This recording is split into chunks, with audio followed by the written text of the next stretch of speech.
You may be familiar with an ongoing lost media case known simply as the most mysterious song on the internet. That title isn't really given to it for no reason, as it's become one of the most widely covered and popular cases of lost media in the history of the web. Covered by several YouTubers like Wang, Shy Valley, and Steinful. Big shouts to the last one, by the way. If you're not familiar, the basic rundown is that around 2007, members of a forum called spiritradio.ca uncovered an audio file for a song from the mid-1980s, from a German radio station that no one knew the origin of, and for the past 15 years, people have been scrambling to uncover the creator of the song, with several twists and turns, false and real leads, becoming, again, one of the most widely publicized cases of lost media, even having its own Wikipedia article, which you can count the number of pages in the internet mystery categories on one hand. Now, hold on. I'm not saying I had a hand in the search for the mysterious song, nor is this a video even about the mysterious song in general, because, let's face it, everyone and their mother has covered that song before. I think nearly everyone's already checked in and checked out of hearing about it. What people often don't talk about when covering this case, though, is that it gave birth to a whole other number of searches for similarly mysterious songs. What I'm going to talk about today will be a very similar story to the debacle, one that's a lot more personal to me, as I unknowingly started a smaller chase for a song that landed itself in a situation similar to the mysterious song. This is the story of a song called The Memory of You.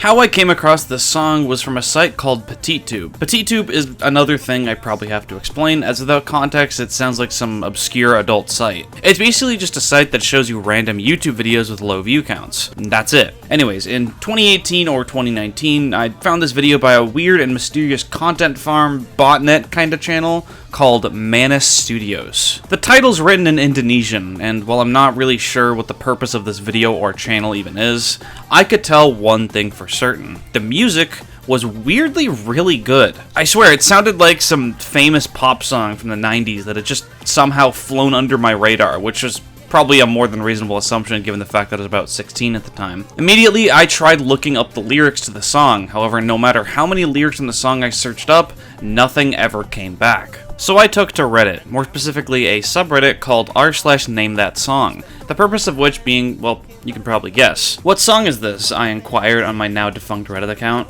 I found it on a site that loads random YouTube videos with no views, and I can't find it anywhere. My post got a whopping 0 upvotes, 1 if you count the one Reddit automatically gives you when you make a post. With my last hope of finding this song basically gone, I abandoned the search for the song.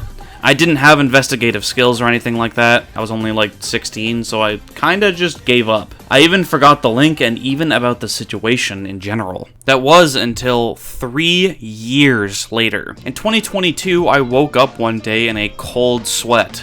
I had to find the video again. I didn't remember a single keyword from the video title. All I was left with was The Memory of You. It was on YouTube, so I went into my friend's Discord server that has been pretty consistently active for the past 5 years, simply searching for youtube.com. I scrolled, and I scrolled, until finally I found the Manus Studio video again. God, that song is just too good. Anyways, I tried the good old search the lyrics up on Google trick again, not expecting it to work, and holy shit, it has a Genius page.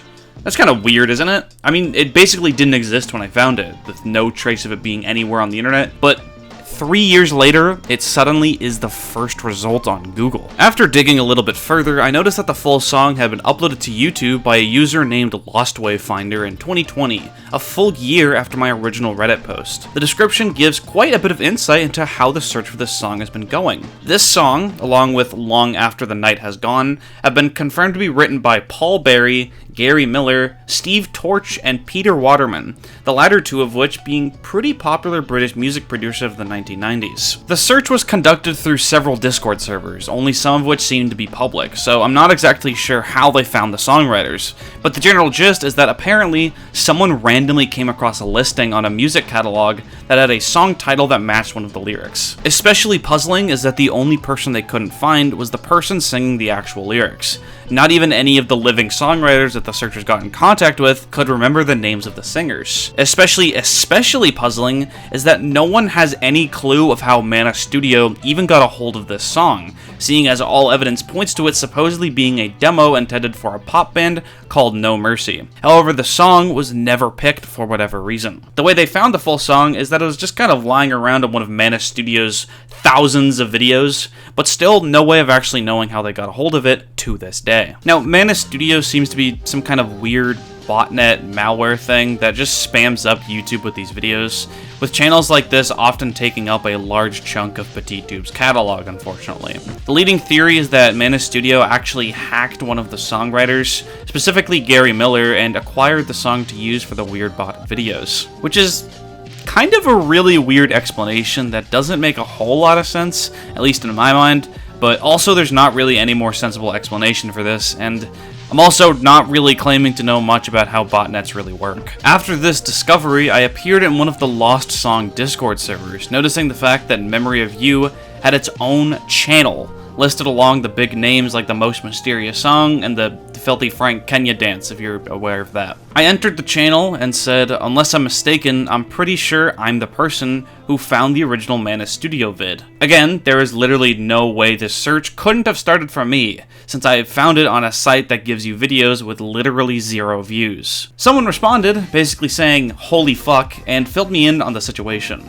That person was the owner of the Lost Wave Finder YouTube channel that uploaded the full song. They were apparently one of the only people to see the post and re-uploaded the snippet, which spiraled into a years-long search that's still going on, although it does seem to have lost steam quite a bit, with no leads in over a year. Still though, you have to understand this from my perspective. This was one of, if not the most surreal thing I myself have ever experienced on the internet. I post some Reddit thread that seemingly gets 0 attention, only to find out 3 years later there's been a decently sized group of people dead set on finding the answer I once searched for. And for those 3 years, I was completely and utterly oblivious to the situation. And it's not like anyone could have contacted me. My Reddit was deleted not long after the post was made because, you know, I had it since I was 12. Maybe this wasn't the most satisfying ending to the story, as the case isn't exactly completed, and as of right now seems to have hit a dead end.